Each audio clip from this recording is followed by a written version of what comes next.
Fur bearers are trapped in most countries around the world for food, clothing, and, when necessary, to control animals which are perceived to be a nuisance. In Canada, trapping is a recognized wildlife management activity, and every effort is made to ensure complete utilization of the animal. Canadian trappers are deeply committed to animal welfare and are fully supportive of initiatives in humane trap research and development, as well as the principles of sustainable use outlined by the World Conservation Union.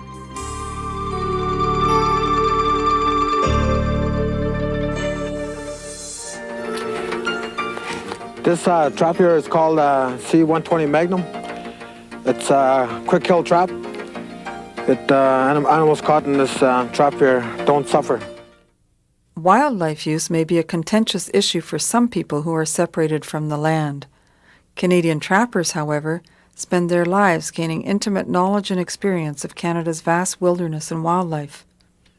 Their communities preserve the values and lifestyles of sharing, respect, and conservation of nature that have come down to us from the very beginnings of human culture. In 1985, the Fur Institute of Canada initiated a comprehensive trap research and development program.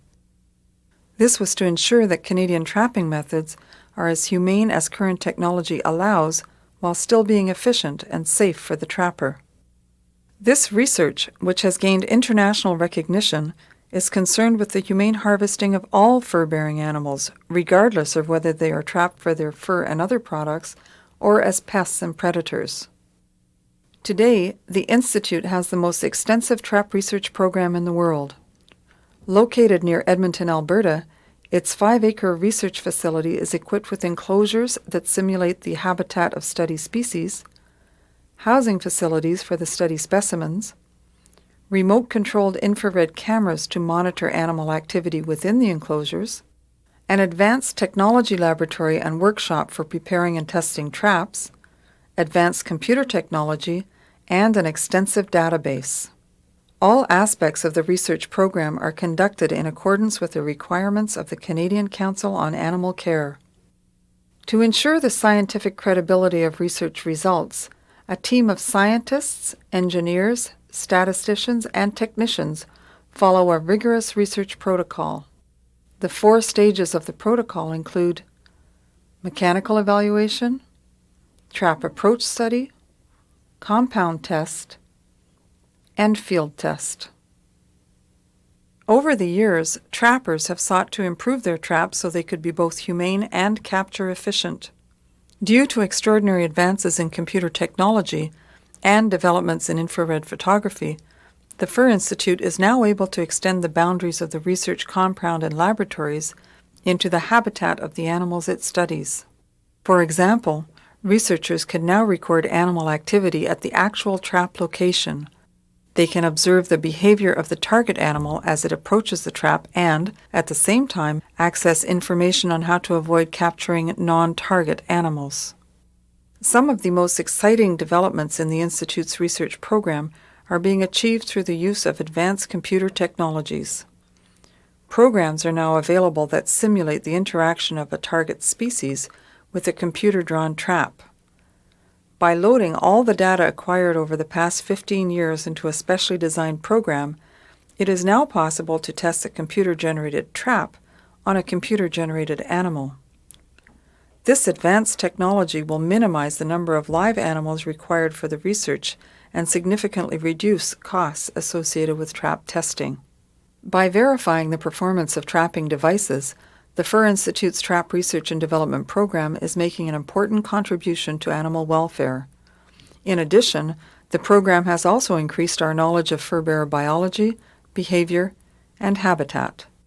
The Fur Institute of Canada's pioneering trap research program provided the major scientific input to the negotiation of the Agreement on International Humane Trapping Standards, a remarkable achievement in furthering animal welfare.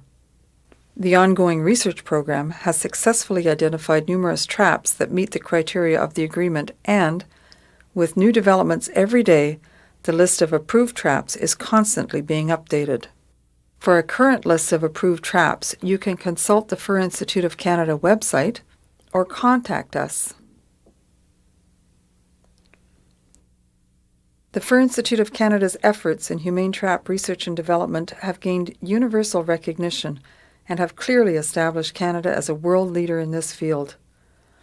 The work done here contributes valuable information and plays a crucial role in addressing concerns related to animal welfare, trapper safety, and trap efficiency.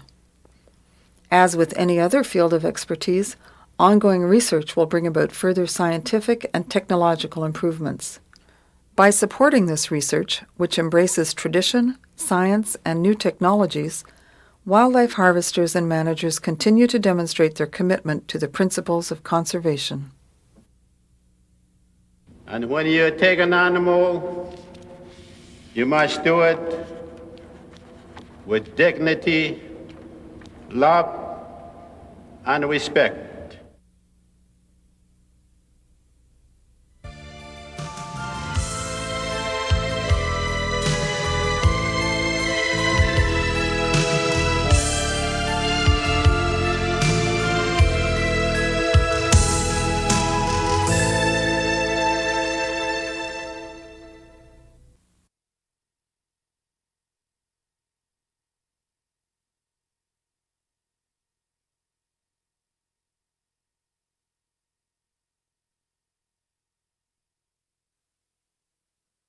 In December 1997, Canada signed the Agreement on International Humane Trapping Standards with the European Union and Russia. The AIHTS sets out performance thresholds for both killing and restraining traps used to capture 19 different species in those countries. 12 of the listed species are found in Canada. As the competent authorities identified in the AIHTS, the provinces and territories and those Aboriginal groups that have wildlife management authority are responsible for implementing the requirements of the agreement. Only those traps that are certified as meeting the AIHTS requirements for the 12 species will be allowed for use after 2007. To meet the requirements for trap certification, manufacturers must test or have tested through a credible testing agency any mechanically powered trigger-activated device they intend to market for use in Canada after 2007 for the purposes of capturing any of the 12 Canadian species listed in the AIHTS. This applies also to live capture box or cage traps. The species are beaver, muskrat, river otter, marten, fisher, raccoon, badger, ermine, coyote, wolf, lynx, and bobcat.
Today I'd like to talk about safety.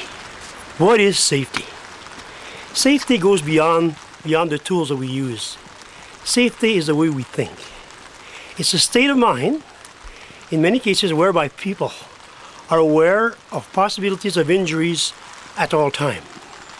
And we have ways of preventing this. Now I'd like to share with you a very simple formula.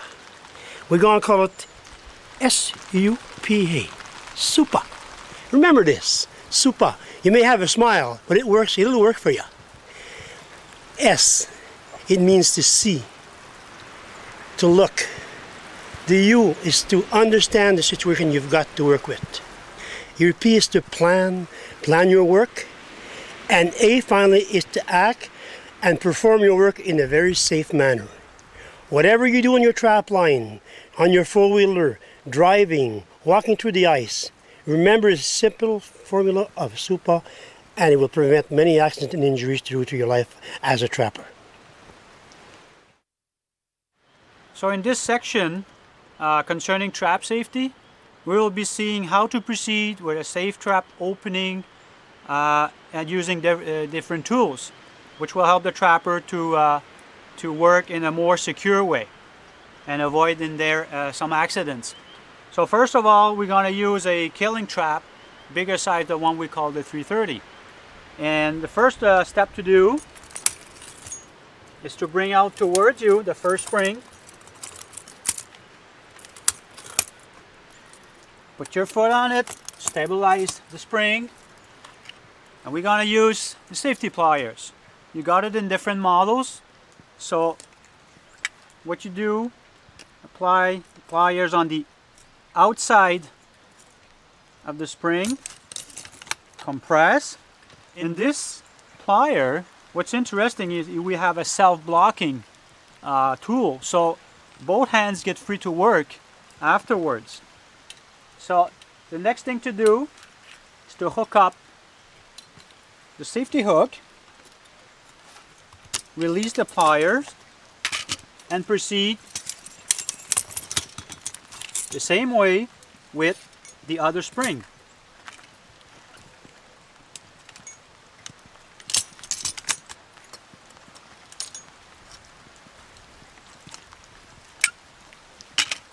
Now, step 2. Trapper has to open the trap. Now there's different ways to proceed. Now some trappers will try to bring out the jaws together with their hands or fingers. Now in the cases where you got ice, snow, wet gloves, or like me, small hands, it could be dangerous, because if you are to bring the jaws together and then the jaws separate, you can get caught in a trap. So one good way to proceed is put the trap flat on the ground, one hand on each side, and apply a pressure down on the jaws. Okay, here is one of the very most important thing. You can't let go the trap, because that's now when it is dangerous. Now as you can see, I'm not holding the trap toward the center of the jaws. I mainly use my inner part of my hand and apply pressure on the corners, on the side of the trap. This is more easy to hold the trap, and by the way, it clears out the center where you're gonna have to work later on the trigger and the dog. Now, always ensure that your safety hook are still on the springs. Now we talk about safety. So now there are tools available in the market that we call safety grippers. One way to proceed, and it has to be an habit, put it from the top, release it from the top. That's the way to work safely with safety grippers. Now after I've put on my safety gripper, I can slowly release the trap or the jaws. Okay? Step 3. If I have to make an adjustment to my trigger, it's time to do it. There's no danger here. I got a safety gripper, safety hooks, so everything's secure now. So sometimes you'll have to bend or unbend the trigger, and then it's time to put the dog on the trigger. So there again, I will apply a little bit of pressure. Choose one of the teeth, if ever there's more than one, and put the dog over the trigger. Now in this case, I have a bad trigger orientation, so for me it's not good. So I'm going to release the dog slowly, bring out the trigger because I know it wasn't right. Do the same. Now I have a favorable trigger position. Some trappers have a tendency to release the trigger, the dog, right away. You shouldn't do that. Actually, the secure way to work with killing traps is to hold the dog, apply pressure down on the trigger and the dog, and then you can release your hand. This way you cannot get caught in the jaws. The other way to proceed is to hold the trap steady. Always hold the trap so it won't fall. If it becomes to fall, you're going to have the tendency to put your hand in it to hold it. That's where it's dangerous again. So you hold the trap steady, and depending on the trapping technique you will do, either you remove the safety gripper first or the safety hooks. That will depend on the trapping technique. But normally I should proceed by removing my safety gripper first because I still have those safety hooks on. Take it apart, removing my safety hooks, and now the trap is set. One important thing, and you should always consider this, what the part which is dangerous for you is it is inside the jaws and nearby the springs here. That's where you have to avoid moving, putting your fingers, your hands, if you don't need to. Now that the trap is set, you want to undo the trap. You want to close the trap. So if you are to practice or just closing your trapping season or just closing a trap in the bush, what you should do is not to put a piece of wood inside the jaws because it will be caught in there. What you ought to do to close a trap is take a piece of wood, put it in between the upper part of the jaws, and then just hit the trigger. This way, it will be much more secure for you. The hands are not being close to the trap or the jaws, and you will avoid any problems like this. For this demonstration, we're going to use, there again, a killing type trap, size 280. And we will be using a safety rope. Now, this becomes a very useful safety tool because it's small, it's light, and you can carry it in a pocket, in your backpack, or ideally always with you.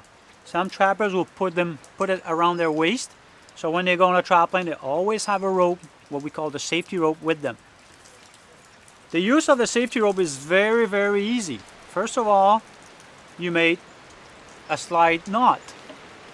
Insert it inside your foot, on your foot, put the trap on top, bend the spring, and starting from the bottom, you put the rope inside both springs twice.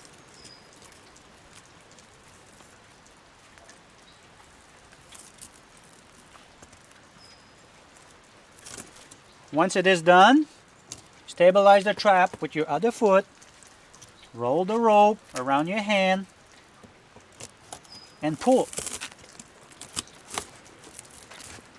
When it is high enough, you just have to put the safety hook in place.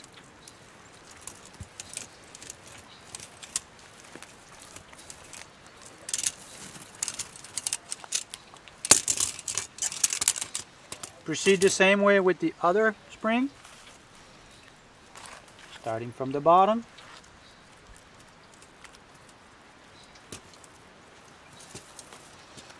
Going twice.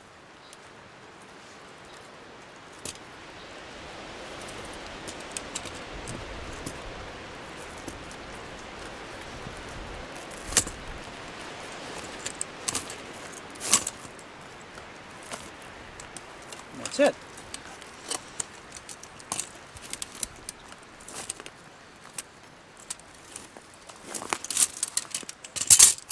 So from there, your trap is ready to open, as we saw before, using the same method. Here we're going to see, there again, a safe trap opening using what we call the J-hook. So it's a small tool. Some trappers do it themselves. It's small, it's light. You can carry it in the bush. Some trappers will carry it at their waist. And it's easy to use to open trap. Now if you are to use the bigger traps, you may have a hook which is longer. That does not matter. One trick to start, the trap has to be standing up. Always think that your safety hook should be on top of the spring. It's going to be easier afterwards to set it in place. So there again, stabilize the trap by putting your foot inside the trap. Move the spring a little sideways and insert the G-hook inside the spring.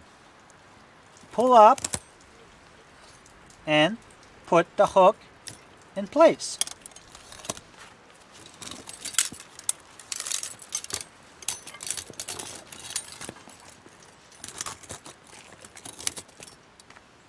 You should ensure that if there's a chain on the trap, shouldn't be in your way. So we proceed the same. Put the G-hook inside spring, lift it up, and put the hook in place.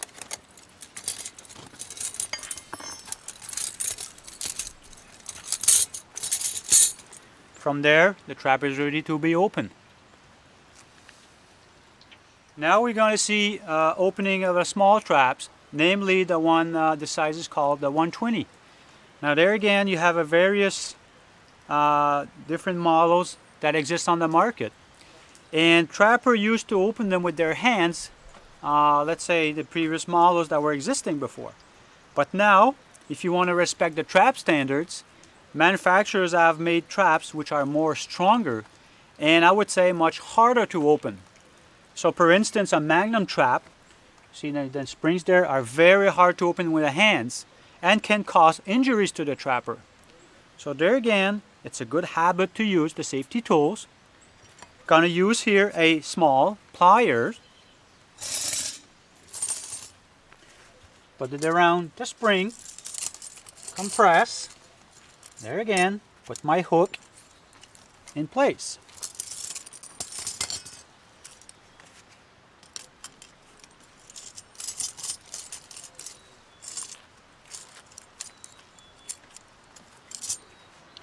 Now, always remember when you open a trap, a killing trap type, you should always do it on a flat surface. You should avoid slopes, or even in the snow. It's not always easy. And in the case of the small traps, one good habit to do is to open it on your knee, which makes it flat, instead of opening it in your hands like this and holding it. So what you can do at this stage, open the trap. Now, in the meantime, I'd like you to observe that we have here a 2-jaw Magnum trap.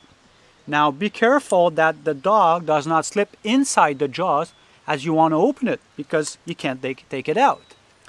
So it's a good habit to ensure that the dog is outside these jaws when you got double jaws, and then you can compress.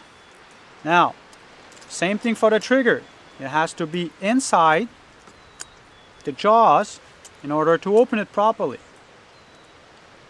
Make a compression, put the dog over the trigger, and then again, that's where it is dangerous for the trappers. Don't let go the trap. Put it flat on a steady surface, hold the dog, put the pressure down, and then you can release your hand.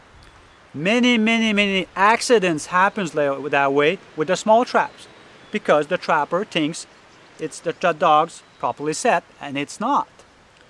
So you hold the dog down, release the hand, hold the spring, and then you can release the other hand.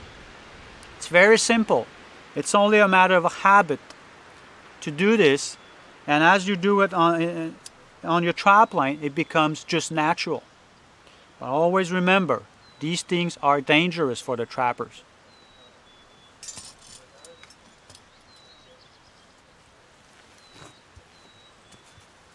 On the Belil killing traps model, there's a particular thing that what we call the safety hook, but it is very interesting because in these models, the particularity is that when the trap is set, the hooks remain in place.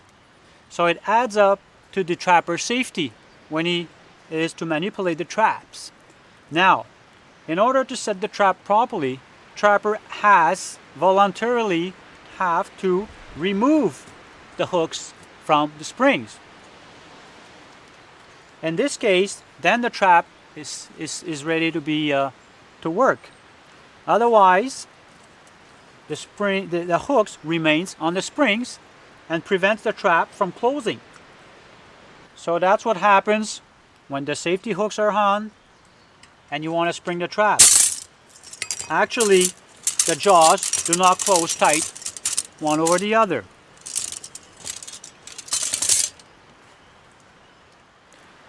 Now there again, according to safety, a trapper can make a very easy modification to all his killing traps in order to keep the hook on place. So when he sets the spring, put the safety hook on, you just add up a small piece of wire that goes around the hook and then pulls it back. In this way, the hook won't fall down. It will just stay at the proper place until you're ready to set the trap finally. In this demonstration, we're going to be using a long spring number 4 restraining trap. Now, one particular thing that you have to consider as this trap is going to be used for submersion system. In other words, it's going to be used for semi-aquatic species, namely because of the size, namely beaver and otter, more particularly on a beaver dam. So you cannot use this system now on land for land animals like canids and lynx. So the way to proceed, the best there again is to put it on a flat surface, which would be your knee. Applying the base of the trap on your knee, ensure that the dog's already outside trap, and there again you're going to be using the inner part of your hands. Don't try to run your fingers over the springs. It only has to go on top. You have to get your thumbs close to the jaws. So what you are to do is apply equal pressure on each side and bend the springs. The springs have to come lower than the base of the trap, otherwise the jaws won't open. If the springs are bent much lower, the jaws will open by themselves. Hold the springs together with one hand. Now you have to apply sufficient pressure, otherwise the jaws will close and catch your fingers. There again, we proceed the same way with all restraining systems. You put the dog in place with your thumb, regarding the other hand, put sufficient pressure to hold it in place, stabilize the trap, release the other hand, and going underneath, of course, of the other jaw and the pan, lift the pan in place with the dog. Now be careful with these traps because the pan has a tendency to bend very easily. So you ought to keep a pressure up on the trigger before you release your hand and bring back the jaw in place.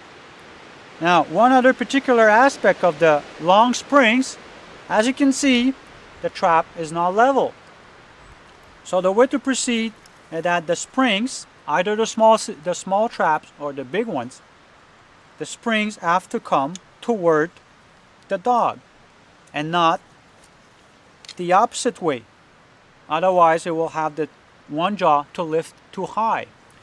So one principle with these traps, trapper has to bend the springs always toward the dog side. And then we can proceed with the trigger adjustment. So push out the dog further than you can, and then by pinching the pan with your fingers, slightly bend it down gently, put the jaw in place, and you have a perfect level trap ready to be used. Here we'll be looking after the opening, namely again safe opening of restraining traps. The one we use here is the coil padded jaw number 3, which corresponds to the size of the trap. We have smaller size like the 1.5. Now the way to proceed is that you will put the trap and the springs toward like this. Put your hands together as if you would be making a prayer, and by using the inner sides of your hands, you are to put them around springs, the coils. Push down, that relieves your fingers, your thumbs, and then you are to hold the trap, both jaws, with only one hand. The dog should be out in order to be able to pass it over the jaw. By applying a pressure, adequate pressure with your thumb, you press down the dog, releasing the other hand, going underneath the trap, lifting the pallet or the trigger, and then you can release the dog. Now, a final adjustment, you push out the dog more you can, and you adjust the pallet to have it leveled. To proceed with this, you're using your 2 fingers pressing the trigger and the other fingers using the base to stabilize the other fingers. And then you press down and ensuring that the trap is at a perfect horizontal level. The other reason is that it brings the dog to be more sensitive and have a faster closing when the animal gets his paw into this trap.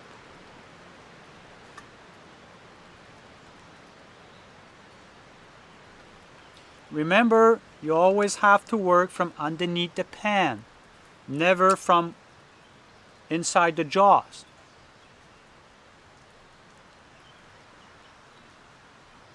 If you want to untrigger the trap, lift the jaw, touch the pan, and that's it. This is the Belil foot snare. I'm going to show you how to set it. First of all, move the pan out of the way and bring up the setting dog. This clamps between the jaws while you bring up the springs. The springs always face the dog. Put one spring into place, bring the other spring around. Easier if you turn it upside down. Bring it into place. Now you're ready to pull back the jaws and bring up the safety. Once you have the safety up, the frame is more or less set, but don't forget to bring the setting dog back underneath the pan. At this point, you're ready to place the frame into position and put on the snare, the foot snare itself. The foot snare goes between the front jaws, under the back jaw, under the setting spring and the dog. We tighten it up, we bring over the dog and put it under the pan. At this point, the trap is set, except that the safety is still on. The very last thing we do before we leave the set is bring the safety out of the way. Trap maintenance is made up of a couple of sections. The first is dealing with the trap repairs. The second will be dealing with the treatment of your traps for next season.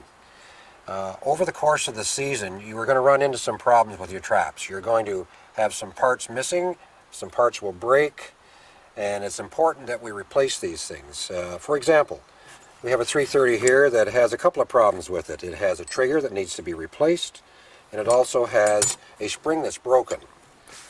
These are the things you're going to have to be able to put back on, bearing in mind you have to save your safeties from the previous thing if they're still there, because you're going to need them next time around.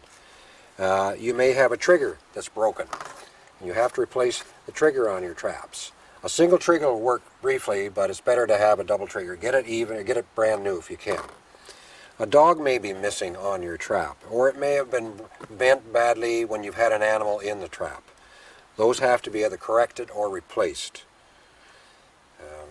And then you have some, of course, that have just been out in the woods a little too long, and they're going to have to be treated after the repair has been made to them. One thing to remember is that when you finish the season and you're about to do your trap maintenance, you need to release the springs on your trap so that you don't fatigue them. If they're left set all winter, or all summer, excuse me, they're going to cause some problems. Release the traps. This section is going to deal with trap maintenance. We've already talked about the repairs that needed to be made from last year's. Now we've got to maintain these. Traps that you've had from the past have already been treated. They've been degreased, so they're not a problem. You don't have to worry about them for this stage. But for the new traps that you've acquired, they all come with an oily film that's put on it by the producer to keep them from rusting before they've been sold. So we have to make sure we get that off. There's a number of products on the market that help you remove these greases and oil films that are on those traps. You see some of them here. You may have some of these of your own that are favorites that remove grease. Just remember that when we finish with the removal of the grease, that we have to rinse the traps off to make sure that there's no residues left, and the residues that you have left over from the degreasing process you have to deal with in an environmentally acceptable manner.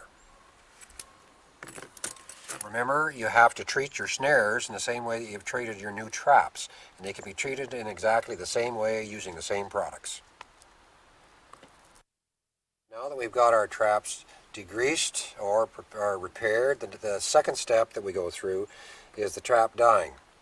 Now, the trap dyeing has to be done for all traps that have been used before. You can see here we have a trap that's desperately in need of some dyeing. The dyeing can be done in different colors, and it can be done two different ways as well. You can see here that we have a black dye, and here we have a brown dye. This is what we want our finished products to look like. The two options we have are to go with the log crystals, which is a powder, and it comes in black or brown, which can be added to hot water. We dip our traps in that, or alternatively, we can use products like Speed Dip, which come in three colors, black, brown, or white. And these avoid the water process, but they serve to do the same thing. All right, now that you've made your choice of treatment, you then just get on with doing it. In this case, we're going to start with the logwood crystals, and we need a container to put them in. We need a source of heat, and as you can see here, we have in this instance a propane burner below a steel tank filled with water that's just about boiling here. The process that we're going to use here is just dropping some of this logwood crystal into the warm hot water, the boiling water. We're going to put it in, and then we're going to stir it. We have to make sure there's a good mix of this stuff before we actually put our traps into it. We've got it in there. Now we're going to mix it in, stirring this around till we get it all nicely mixed in.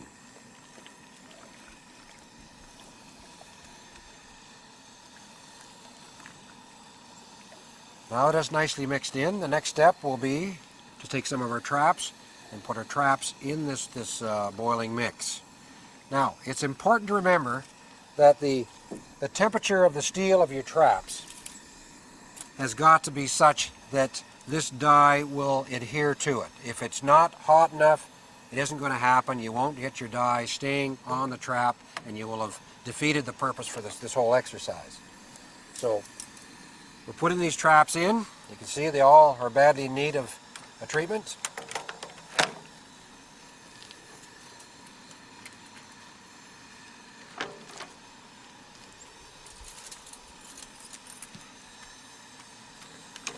we're going to let this mix perk along for quite some time now to make sure that your steel is up to the right temperature. Once that steel is at the right temperature and we're satisfied that the dye is set on the steel, it will be then moving it over to the wax and dipping it in the hot wax. Okay. One of the commonly used techniques or devices for blackening your traps, dyeing your traps, is just to take a 45-gallon drum and cut the half of it off and use it as a boiling pan. That then allows you to take a number of traps and do them all at the same time, where you can put them in fluid, drop them down carefully, and do a whole lot of them all at the same time. You boil them for a few minutes, pull them back out again, and you can hang them up as a group as well. The second method of dyeing your traps is using the speed dip. This is a product here, and what you do is you take some of the speed dip, you pour it into the safe container like this, and a can like this will require about 4 liters of naphtha to have the right mix. But remember, you're dealing with naphtha, and naphtha gives off fumes, and this is something certainly you don't want to do in a confined area. Better that you do this outside, better to be safe than sorry.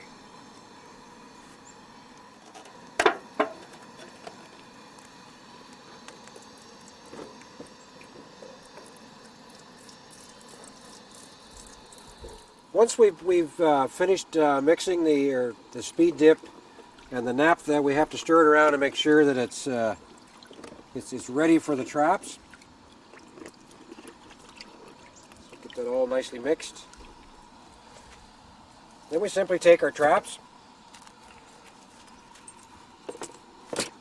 put them in the mix, make sure they're well covered.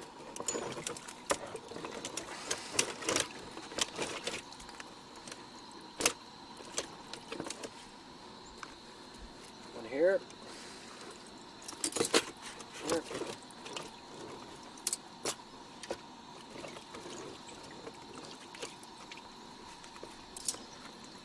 And there you go. We're all finished. The only thing that remains to be done now is to hang these up in a well-aired area and leave them for maybe a week or two to get rid of all the fumes and any of the residues that may be in the mix. And at that point, they'll be safe, they'll be scentless, they'll be ready to go. Traps look like they're ready now, so at this stage you have two choices.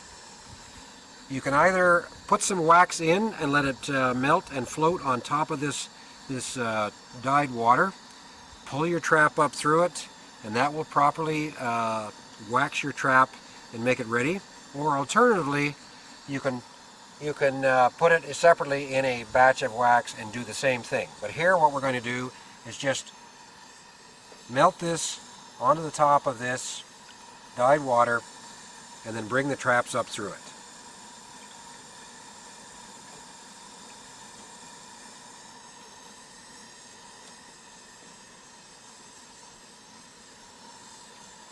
Okay, we're going to just drop that in there. We're going to let that melt now. And when that's melted and covers the water, pull the traps out, as I said, and that will properly seal your traps.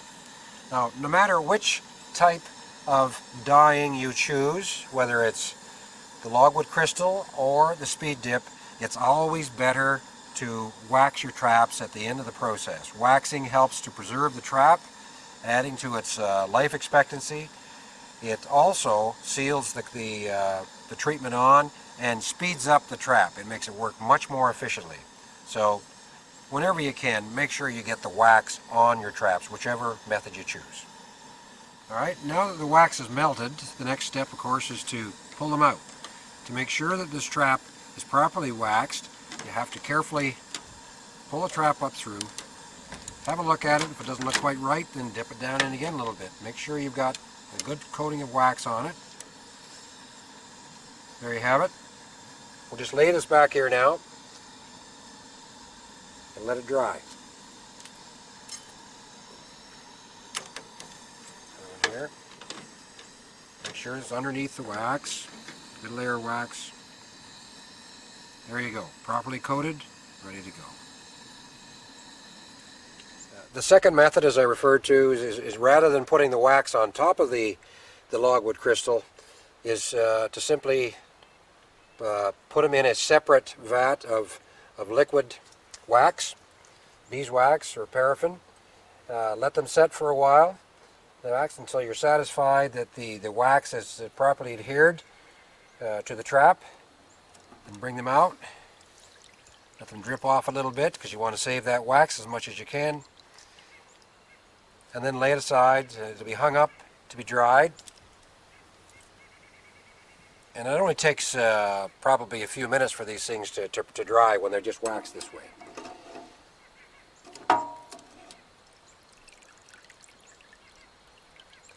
Nicely done.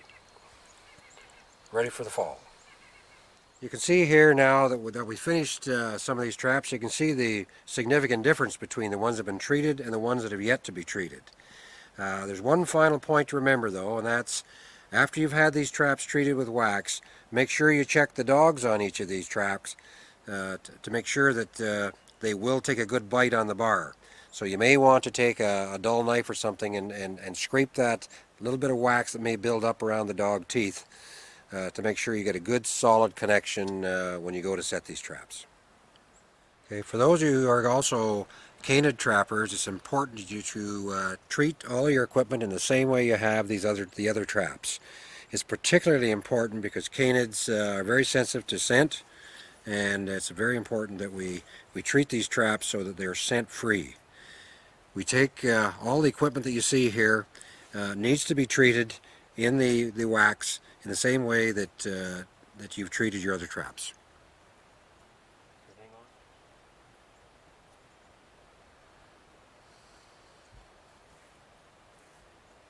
Once we've had this equipment in here for a bit, we take it out and let the excess wax drip it off. It's important to remember that as this equipment is being treated, it needs to go into a scent-free container to make sure that there's no scent at all. It's one thing to kill a scent in here, but if you turn around and don't treat it properly afterwards, you've wasted all your efforts. Use special gloves that have been scent-free, that are treated scent-free, so that you don't have to worry about transferring that as you handle your equipment after the fact.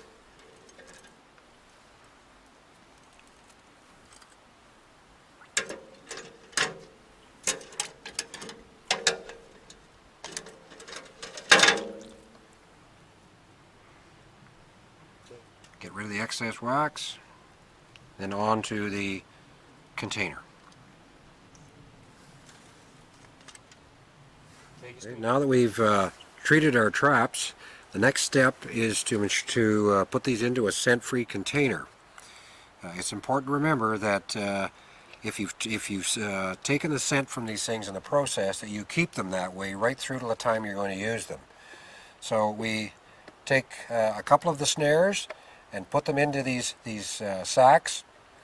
We then take a piece of balsam twigs and put it in there, and that helps to add some wood odor to it. It's important to remember that even handling the twigs, that you wear the gloves that are scent-free so that you don't impart any scent from your hand onto the branch itself. You then seal the bag, squeezing out the air as you go, and your bags are ready for the fall. If you're trapping in certain kinds of habitat, it's important to try and match the scent from the habitat with the traps, or with the snares, excuse me. If you're trapping in cedars, then you should probably use a cedar branch rather than a fir branch. But if you're mainly trapping in the fir areas, then that's what you would use. And presumably in field situations, you may want to match it with grasses or weeds from the field areas as well.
The elders say that when the beaver have almost finished their feedbed and are hurrying about to put the final coats of mud on their houses, the frost will soon be here. This is the signal to begin trapping, while our canoes can still glide through the water. They also say that the beaver is the center of the natural world. The site of a beaver colony forms a meeting place and crossroads for other fur bearers, such as wolf, lynx, muskrat, otter, and mink. The changes beaver make to their environment also benefit fish, birds, and big game. The flesh of the beaver is a valuable source of food and bait for the trapping season. For these reasons and many others, I have the greatest respect for the beaver. The beaver is a hard worker. It certainly deserves the name nature's engineer. I have sometimes watched beaver at work in large deciduous forests, but they are very discreet by nature. Sometimes they can be seen toiling away at sunrise or dusk, but usually they come out only at night.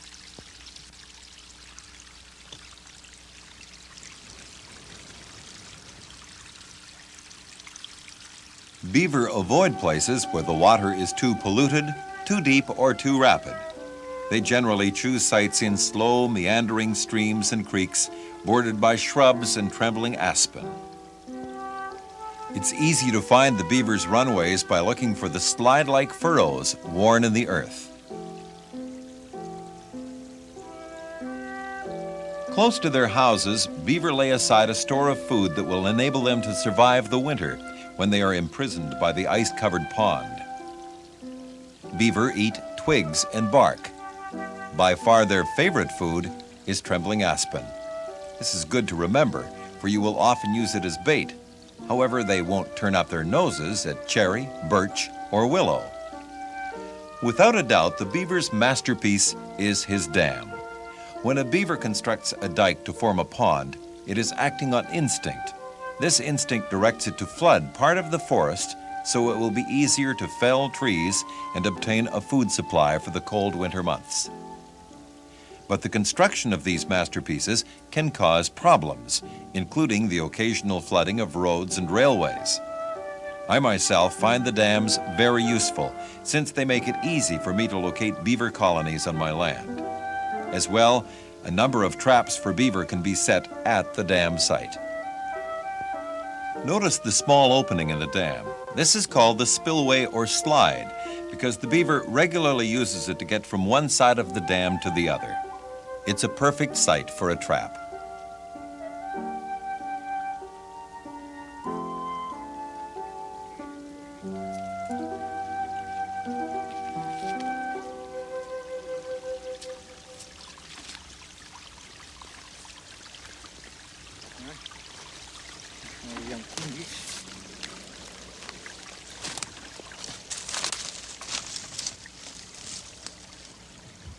These trappers are using the drowning system for this trap. This system can be used to capture all semi-aquatic animals. The place where the trap will rest must be prepared to make sure it remains firm when the beaver puts its weight on it. Use a number 4 Victor long spring trap for beaver. The pan is perfectly positioned level with the jaws. Make sure the trap is covered by 8 centimeters of water and that the jaws are facing parallel in the same direction as the current so that they grip the animal firmly when they close. Place it slightly to the right of the center of the spillway. Place 1 or 2 small dry sticks on either side and 1 in front to provide natural guideposts for the beaver. Do not use too many, or they will snag everything that floats down the stream and the trap will become useless. Everyone knows that trappers are early birds. The moon is a familiar part of their landscape. It accompanies them in the morning as they set their first traps. Before using the drowning system to set a trap, make sure there's enough water to submerge the animals. In the case of beaver, at least 120 centimeters are required.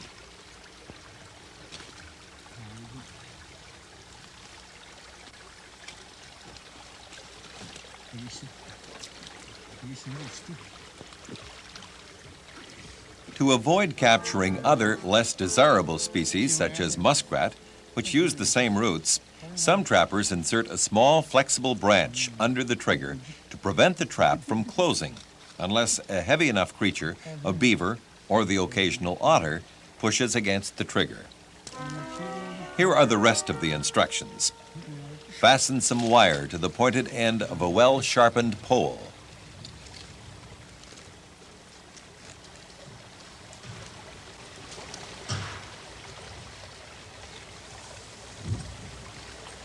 Drive the pole into the bottom of the stream a good distance from the bank.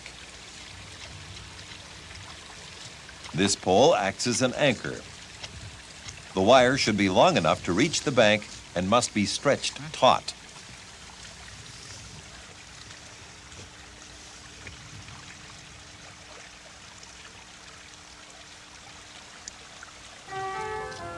Place a dry stake next to the spillway and near the trap. You'll fasten the wire to this stake. Then insert the wire into a slide lock which is attached to the second or third link of the chain. When the beaver is caught in the trap, it will instinctively dive to the side of the dam where the water is deepest. The trap will drag the animal down to the end of the pole planted at the bottom of the water.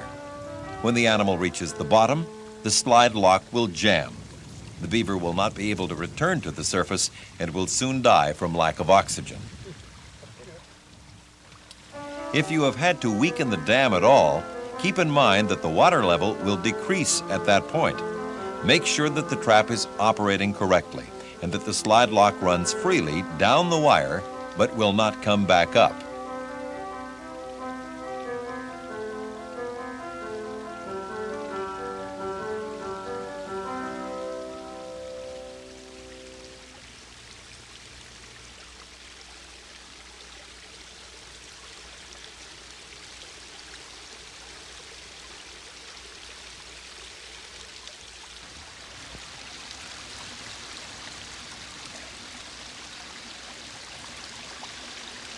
Sometimes, when I don't have all the necessary ingredients, I have to change the recipe a bit. Occasionally, instead of using a pole, I will use a rock as an anchor. Like this trapper, I fasten it very securely to the wire and throw it a few meters from the bank. The rock must be a fair size, at least 15 kilograms, so the beaver won't be able to return to the surface of the water. Oh, before throwing the rock into the water, make sure you're holding onto one end of the wire and that it's long enough to reach the bank. This precaution will save you having to dive into the water after the rock and your roll of wire.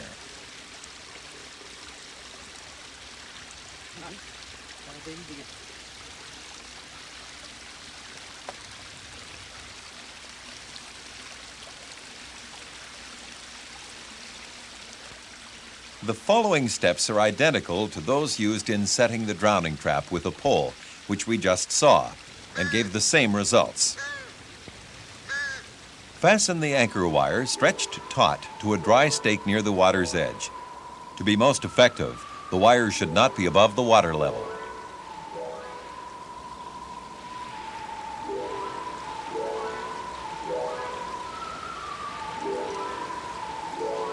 As winter approaches, it's easy to predict the beaver's comings and goings around the dam, since it carries out a daily inspection, so plan your sights accordingly. Our trappers are setting a second trap near the dam.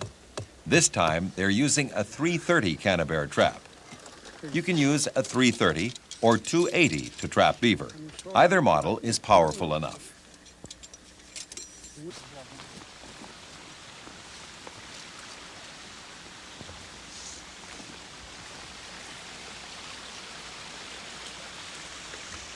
Before positioning the log, use your foot to dig a small channel, the width of the trap, in the stream bed. Since the beaver is very nearsighted, it follows paths worn in the bottom of the stream. This channel will lead it right to the trap. The channel should be about 60 centimeters deep. I myself dig as deep as the height of my boots will allow. At the same time, you can remove anything that might interfere with the trap's operation.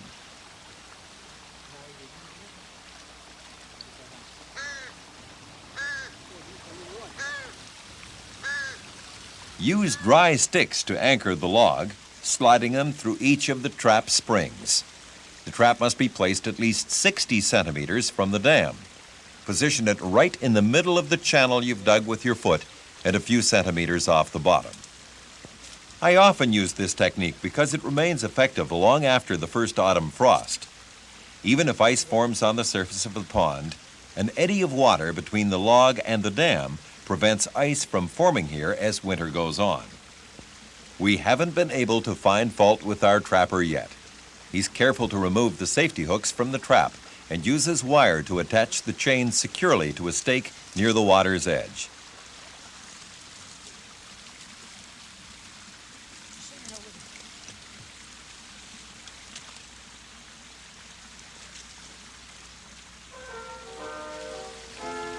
If you happen to run into more suspicious beaver, use 2 forked branches to hold the log in position.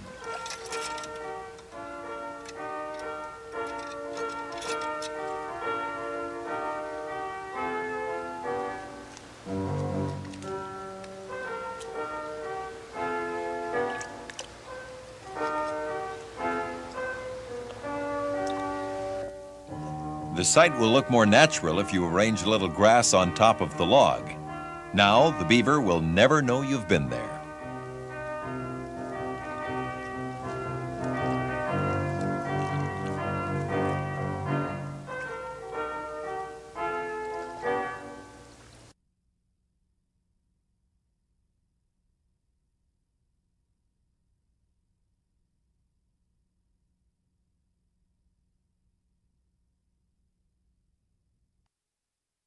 What we'll be doing here is a channel set for both beaver and otter.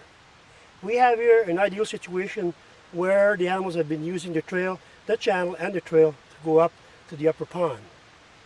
There's some major points to consider before making this set. One is where in the channel you're going to make this set, and that's very important because what you attempt to do and you want to do is to set where the animal, once caught, will be in sufficient water to remain submerged. We have here an ideal situation to set the trap. We're going to take a pole across, identify where the trap is going to be located, and then take the pole out and put the 3 nails as a trap holder. Okay, so in this case here, the channel is not too wide. It is a good wise use to use a 280 Connie bear in this position here. So we'll get the pole.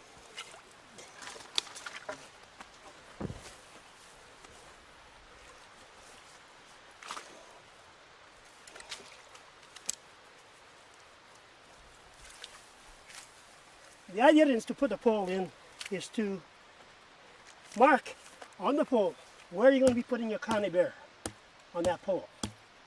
Okay, there. Now we'll remove the pole.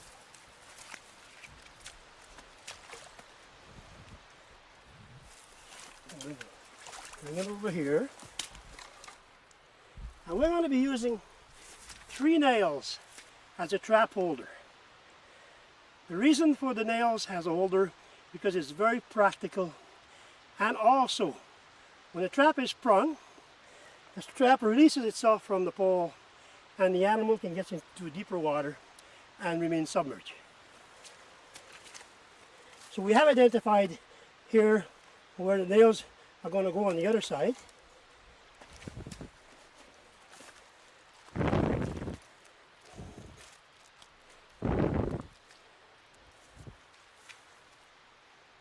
The nails to be used should be anywhere from 2.5 to 3 inch, preferably.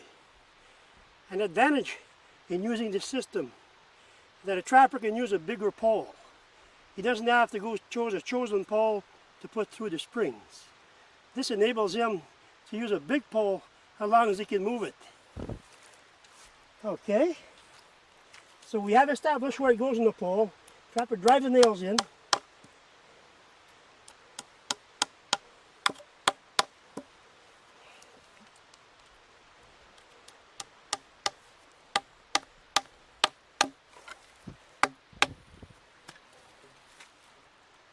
You can see they're offset. There's 2 on this side, and there's 1 on this side. Because when I put the trap on there, it'll bite on these nails, and they become the trap holder.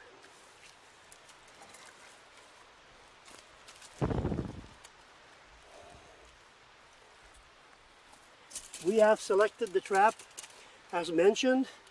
In this case we could use a 280 Connie Bear.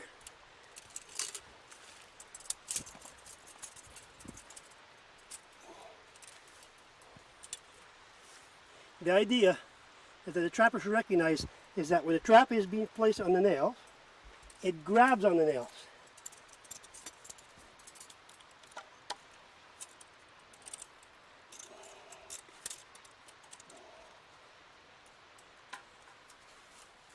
And then the nail becomes the trap holder.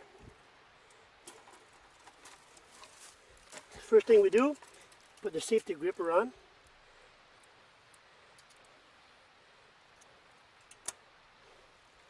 And that will stay on until the trap is ready to be put in position. Also, the safety hooks should be positioned that they are still in position where they can protect you from the trap from opening. Okay. We have our trap on the pole, retained by the nails. What we do is we put a very long wire, 6 to 8 feet, whatever you require. When the animal gets caught, the trap is released from the pole, and the animal can then get into deeper water, and as I mentioned, remain submerged. Okay, so we'll tie this to the pole.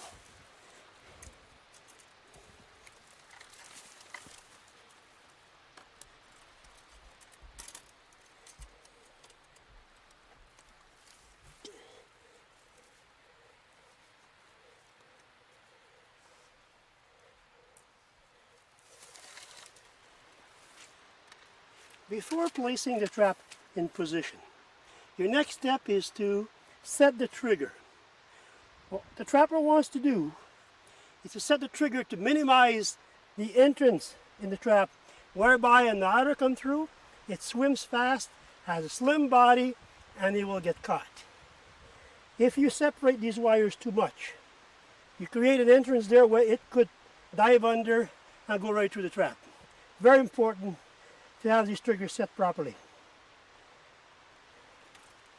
Safety hook still on. We didn't move.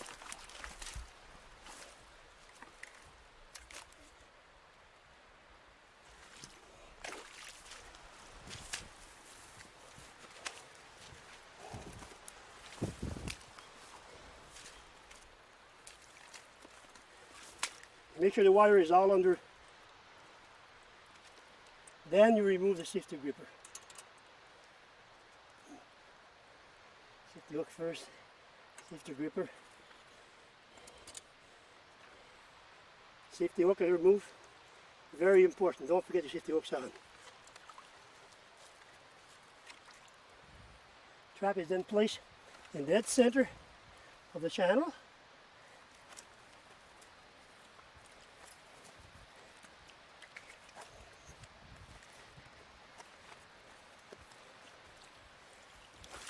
Now you notice the trap has been tied to the pole. It's also important that the pole be tied to something. So we'll put a piece of wire on the pole, which will stay on the pole, and it will, when you come back to check your trap, it will be stationed on the pole.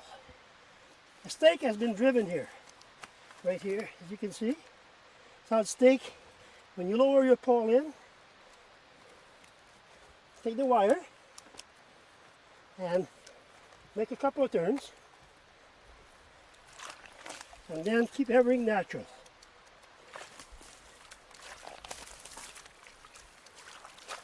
Same with the trap. You don't need to build a fort. Handful of grass.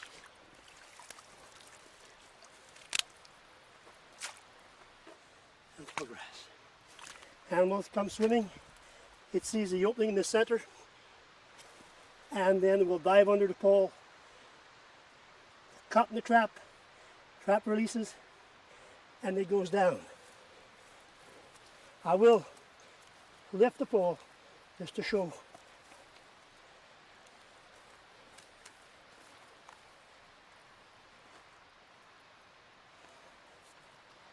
That's all you need. natural as possible.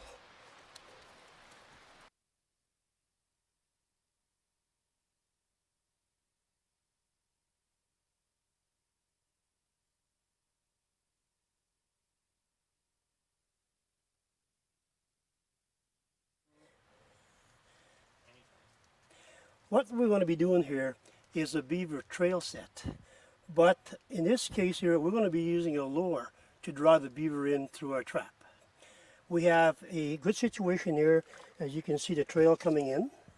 And we're going to be using a type conibear trap, a 330 trap, which is fairly large in size, and it gives us a bit more chance to have the beaver travel through the trap.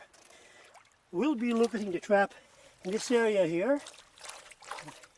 We have enough water to half submerge our trap, and we will be using natural sticks to hold the trap in position. As mentioned, this is a 330 type trap. And if you notice, we have the safety gripper on, and it'll stay on until we're done with the set. It's a very simple but very efficient set. At this time, the trap is ready to be put in position. We're going to be using the trap set in this position with the triggers coming from the bottom. We have already dug a little trench for the dog to sit in on the bottom. And now the safety hooks can be removed, but the safety gripper stays on. The gripper will stay on until we're all done in this particular set.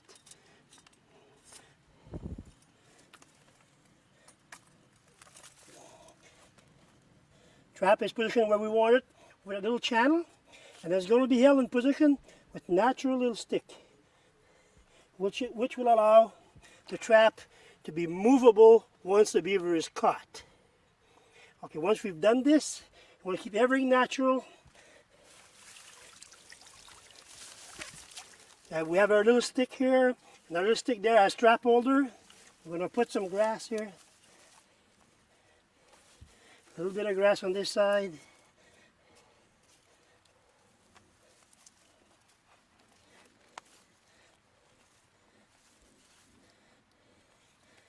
Now, before we take the safety gripper off, we're going to secure this trap. And we're going to tie it with a long wire.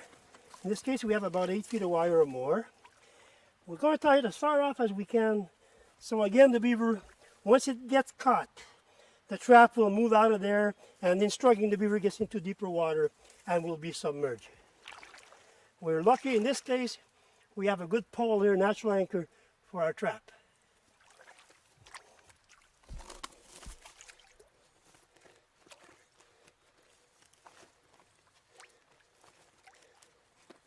Always secure your trap very well. Keep the wire in the water, keep everything natural.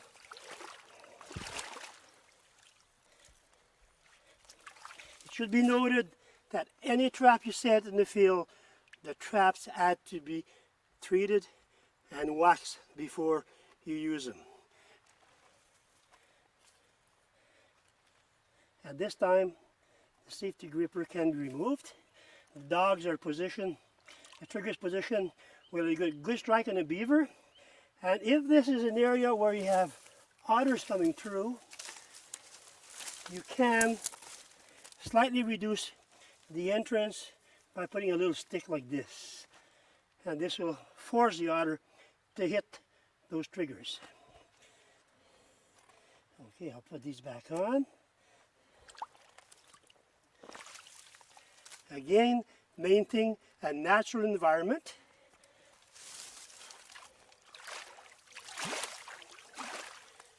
What I'm going to do now, and you should remember this, is we're going to use a lure. But never place your lure until the set is all complete, because this lure is very effective and it will draw beaver from the next pond. And if you do work with the lure first, you may get some scent on your gloves. And you're working here, the beaver comes along, he doesn't know where to go. He may hit the side of the trap, he may just come back and turn around. Now there is no scent of lure here. We're going to place the lure between 3 to 6 feet ahead, depending on the situation. In this case here, I'm going to move ahead about 4 feet and place the lure.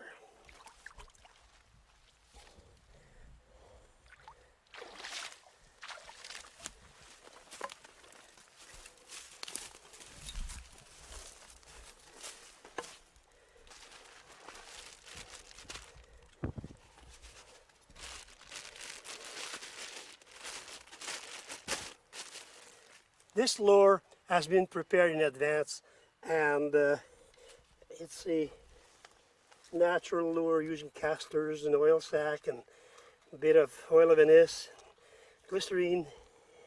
What you do is you take a stick, preferably a stick that beavers have chewed on, and naturally the ends are frayed, kind of little gaps in it, and it will soak the lure and will retain a few pieces of lure in the gap, and the beavers will smell that for 100 yards away.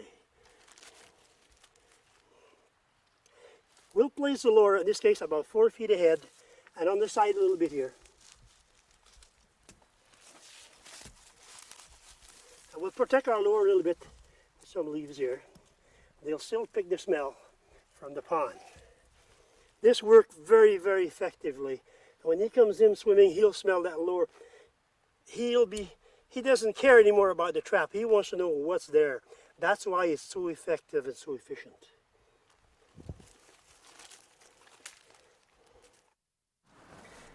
The recipe for making your beaver lure is very simple. I want to show you here some of the ingredients we use that will make a good lure for yourself. The basic ingredient, first of all, is the beaver caster itself. Beaver caster, and you have mineral oil, which will be the base for the paste, and also anise oil. What you do is you chop the beaver caster, very, very little pieces. Some trappers elect to use a blender, but in most cases trappers will just chop in very, very fine pieces. Okay? And the normal batch you would do normally would be about 1 liter. You take the jug, you chop your beaver caster, and you put casters in and allow about 3/4 of an inch on top. That will allow you space to put the oil in. Once you've got your casters in the jug, then you take the oil sac. Take a dozen oil sacs or so, you chop the end, and you use the oil that comes from the oil sac. 2 reasons for this. One, it will help to give you a better paste, a soft paste with your lure. Also, there's a certain aroma from this that helps in attracting the beaver to the set. Once you've done that, and you've got this beaver casters, oil from about a dozen oil sacs, then you can add mineral oil. Add just sufficient enough to get a good soft paste. Once you accomplish that, you mix it very well using a stick. And finally, you add 1 ounce of oil of anise per liter up to 1 quart. Get that blended well together. Do this in late August, early September. Let that ferment not in the fridge, not in the freezer, just in the camp where it's cool, and it'll be ready to work for you when the fall comes. Try it. It will work for you. It works for many, many trappers.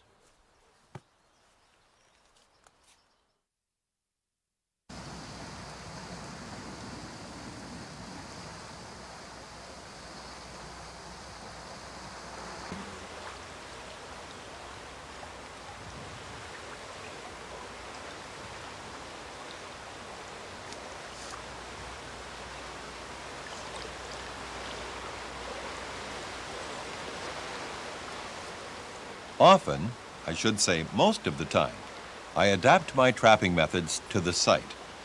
On the steep banks of this river, in a beaver's felling trail, I set my trap in water rather than on the ground. The site lends itself to this method, and because the weather is mild, the trap shouldn't freeze during the next few days. Like this trapper, I use 2 small stakes to position the trap. This is solid enough. The trap will be secured with a long piece of wire about 2 meters from the riverbank.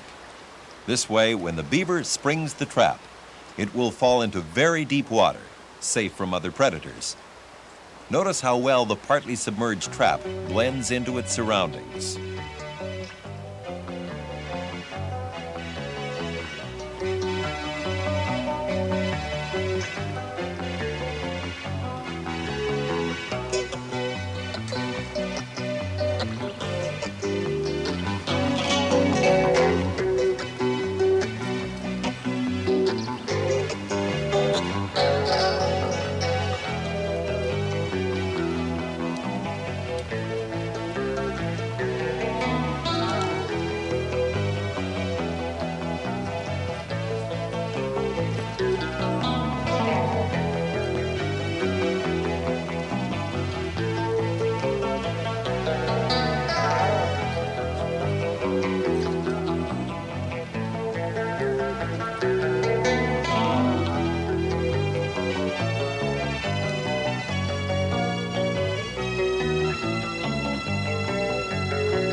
While you were watching my colleagues at work, I set a trap of my own. I just wanted to show you that I'm not just all talk. I trap too. I've decided to use a drowning set near a logging trail.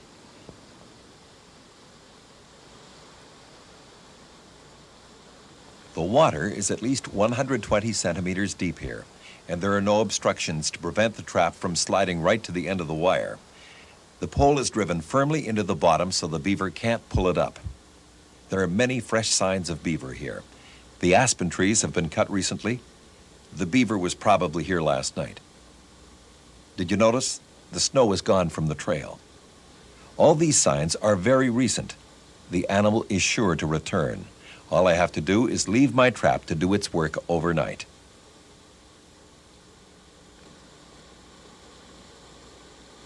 The bait, a big piece of castor, is in place and covered with grass.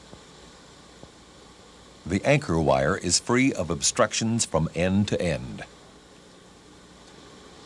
The slide lock works properly. The trap pan is level with the jaws. It's positioned slightly below the water level, about 5 centimeters. Good. Now some small sticks to head the beaver towards the trap when it decides to climb onto the trails.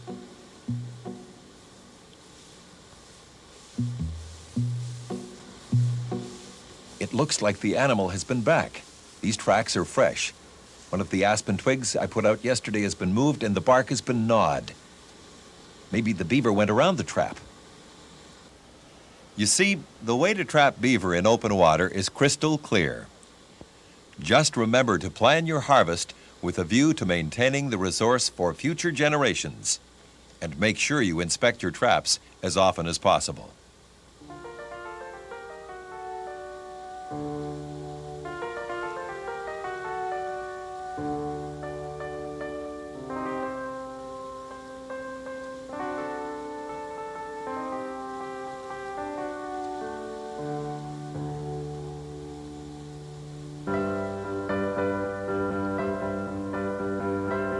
Laws concerning trapping, methods and types of traps may differ between jurisdictions. Consult your local authorities for regulations in your region. All the trapping methods shown in this presentation have been selected and approved by the Fur Institute of Canada. However, all information is subject to change because of continuing research and constant development in new trapping methods.